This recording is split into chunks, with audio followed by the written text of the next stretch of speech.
Professions as you know it today will become meaningless. So many of you will be out of your vocation unless you do something that a damn machine cannot do. You must be equipped with something beyond your intellect. Only then you will be relevant, then artificial intelligence won't disturb you.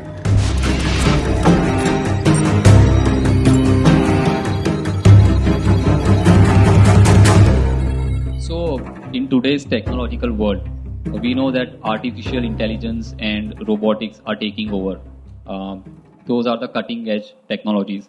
So, what is your take on the interaction of such technologies with the intersection of such technologies and ancient practices such as meditations and yoga? Are you sure I'm real? Because last year and a half,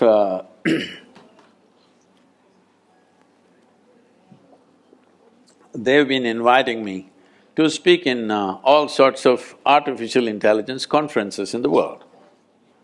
I was just surprised, why are they asking me to come and speak about artificial intelligence, because I'm not an expert in the field, nor am I an artificial intelligence.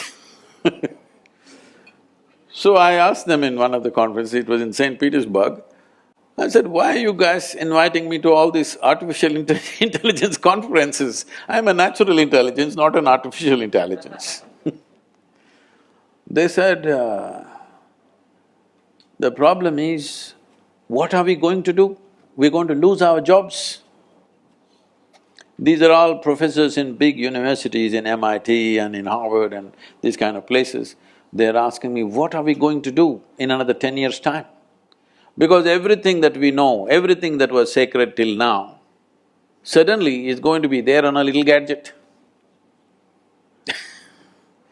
You must understand this, what artificial intelligence means is accumulation of information, analyzing it and projecting it the way you want at a given moment, will no more be considered as a valuable thing in human faculty. Because a simple gadget will do it much better than any human being. Already that Google lady is looking smarter than any of you, isn't it? She looks smarter than me, it's okay, I'm not educated, but you guys she's looking smarter than any of us or no? Anything you ask without batting an eyelid, she tells us. So, it's going to that place where intellectually everything that you perform will look stupid or meaningless. This happened to me when I was about 13 years of age, I think, 13 or 14, 13 I think. For the first time I saw a flatbed calculator, this Panasonic calculator, you know. At that time it was 110 rupees, very expensive. You drink a coffee for more than that today. But 110 rupees, Panasonic, Sony was 125, so we buy the cheaper one, 110 rupees Panasonic.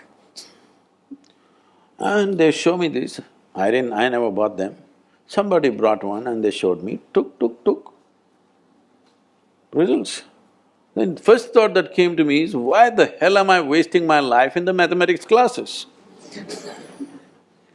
I said, all I need is this, I don't have to go to the math class. Whatever question you ask, took. A 100-rupee thing can tell you why this torture for 10 years, going through this arithmetics and mathematics and all kinds of things. It can even do sin theta, cos theta, whatever nonsense you want. Then only I thought, we must make a big machine which does all this rubbish so that I don't have to go to school. At last, the dream is coming true.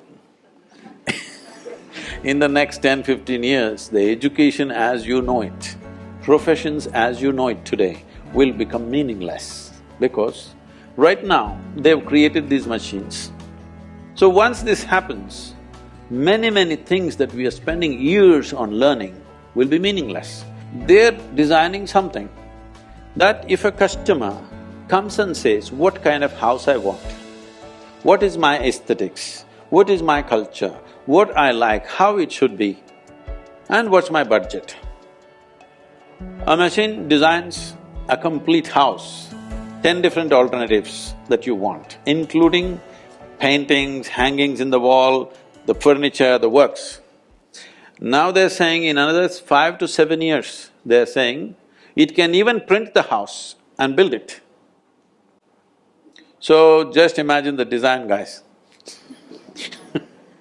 So many of you will be out of your occasion unless you do something that a damn machine cannot do. All of you should gear yourself for this now. You must be able to do something beyond your intellect. Human being has many layers of intelligence. Intellect is only a small part of it. Right now, our education system is completely dedicated to intellectual development of the human being, and we think that's the grandest way to live. No, it is not. We can explore that if we have the time. But in the yogic way of looking at things, we look at human intelligence as 16 parts.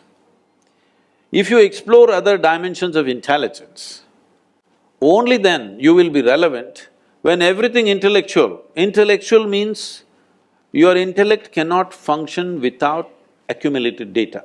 Yes or no? Hello? Yes. Your intellect cannot function without accumulated data, is that so? Now, whatever is data assimilation, analysis and execution of that analysis, a machine will do better than you. A human being can always make mistakes, can always fudge information, but a machine is clear-cut. It will simply do those things. So everything that you can do intellectually will be meaningless in another 10 to 15 years' time. So you must be equipped with something beyond your intellect. When I say beyond your intellect, there are many ways to look at it. I will make a simplistic example.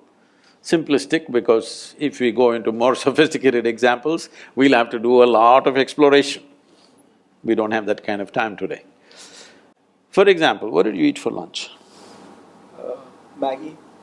You are on Maggie?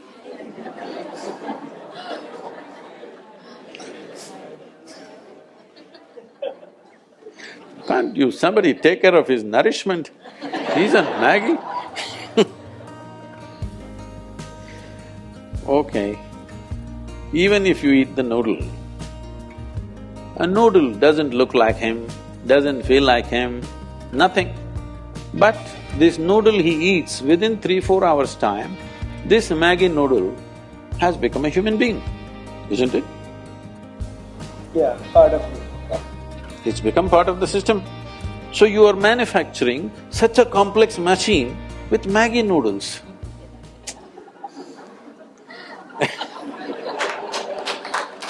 This is like a 3D printer. You put Maggi noodles into it. No, I am not made of Maggi noodles, okay? I eat better than that. But you put a chapati into this becomes a human body. This is the most sophisticated machine on the planet. You're manufacturing this with whatever food that you eat. And the food that you eat is just the soil that you walk upon. Yes or no? And it stands up. Isn't this a 3D printer? Hello? Does that intelligence exist within you or not? Not even in your brain, in your gut? It does. It does. So if only you found conscious access to this dimension of intelligence, you would live magically, isn't it? Then artificial intelligence won't disturb you, you will be very happy because all the menial jobs if the machines do, what a wonderful world. I'm looking forward to that.